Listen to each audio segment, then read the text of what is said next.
Now, EasyJet has blamed recent disruption at airports after it reported a pre-tax loss of £114 million for the 3 months to the end of June. Well, that was despite the airline carrying 7 times as many passengers as in the same period last year. The loss was down from one of £318 million in the same period a year ago.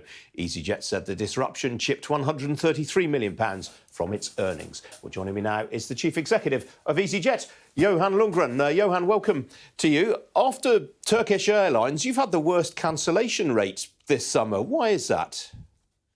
No, not if you're looking at an overall picture across the whole of the European aviation. You would have seen, from instance, that from the start of the June until middle of July as well, we actually been one of the better ones when it comes to the cancellations in there. So it depends on what better point in time you're looking. What is true, though, is that we did have some, challenges, particularly around that first weekend of April and then under the Queen's Jubilee weekend as well. But the actions and the measures we've taken is definitely working. And now we're running a stable program, very much in line with 2019. And I could just to finish that, to give an example, over the weekend, we flew over 3,100 flights here. We didn't have a single cancellation in the UK, and over 39,000 flights from the start of July with normal levels of operation.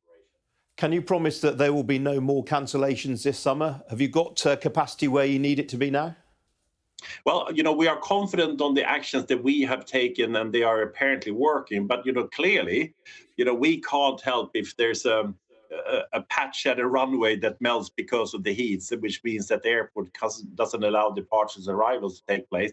Those types of events, however rare they are, they will have a consequence. And equally, when there are shortages, for instance, around the air traffic control that causes delays, that could lead to impact also clearly on our customers, and have also, in the worst case, also cancellations.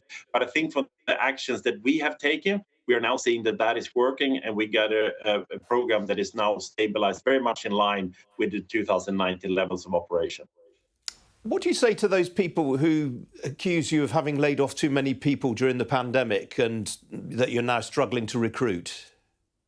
But first of all, there wasn't really an option, was it? I mean, we had the toughest restrictions across the whole of the Europe, and we didn't know when this restriction was going to be lifted. Remember that the last restriction were lifted here in the UK only as late as in March. And even by the early part of this calendar year, the government couldn't say anything about the removal of these restrictions being in place.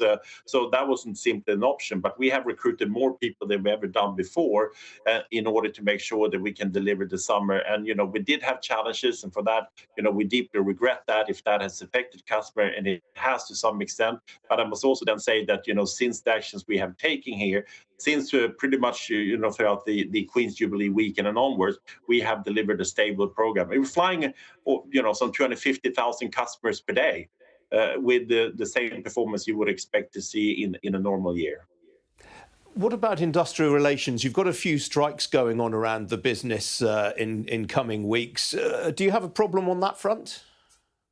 Well, I think that to the extent that we have had those issues as well, I think we've been, very good in mitigating that in terms of planning around that. And we continue to work, constructively with our union partners in order to make sure that we can get resolutions on these things. And this is something that is not, clearly unique for one airline, that exists really across the whole of the ecosystem as well. And for that matter, not only within this industry. So that's something that we're going to continue to work focus on together with our partners. Now, during the pandemic, you stopped flying out of Newcastle, Southend and Stansted. I noticed that you're back to an extent at some of those sites now. Was it a mistake to pull out from those? No, I think that is something that we did because we had to restructure the network, and what we did was also then to remove unprofitable flying that we had, and we weren't happy with that performance because at the same time we also saw that we had bigger demand elsewhere that we wanted to fulfill as part of that. So that is part of kind of the ongoing way on how we optimize the network to really meet the customer demand that we have across the whole of our operations. Now, you're the biggest carrier operating at Gatwick. How unhelpful is it that they've capped passenger numbers in the way they have? Well, I think that I might be a little bit different to some of the other airline CEOs of this. I think that, it is better to have an airport who are assessing the capacity levels and the resilience level across the whole of the network, the ground handlers and the security staff and what they actually think that they are capable of delivering. And if they feel that they can't do that and they assess that that is the case, it's better to give a heads up on that so we can plan our programs accordingly. I mean, it's not great and a disappointing to the effect that that has for the customers, but you rather do that, don't you, rather than to have customers coming out to the airport and then suddenly realize that the flight is cancelled on the day, because that is the worst thing that you really want to avoid. So, you know, we've been supportive of what Gatwick has been doing in terms of those capacity cuts, because if they just don't think that they can operate it, we shouldn't risk the customers being stranded there on the day.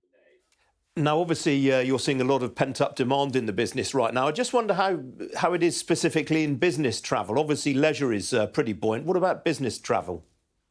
We definitely see that that is coming back as well. We do see that those routes that we have, a high proportion of business travel is being in place. I think we're now down to, what would be a lower level of period as well, because it's in the middle of the summer, so that business travel hasn't, come back to those levels that we'd seen. But that follows a kind of a normal pattern in there.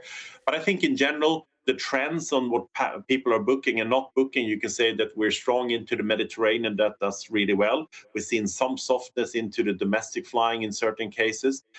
We do see that, for instance, from a holiday, that people tend to gravitate towards the all-inclusive proposition, because it probably gives people then the security of what the cost is going to be on that holiday. But it's really the traditional beach and leisure routes that is doing well for us.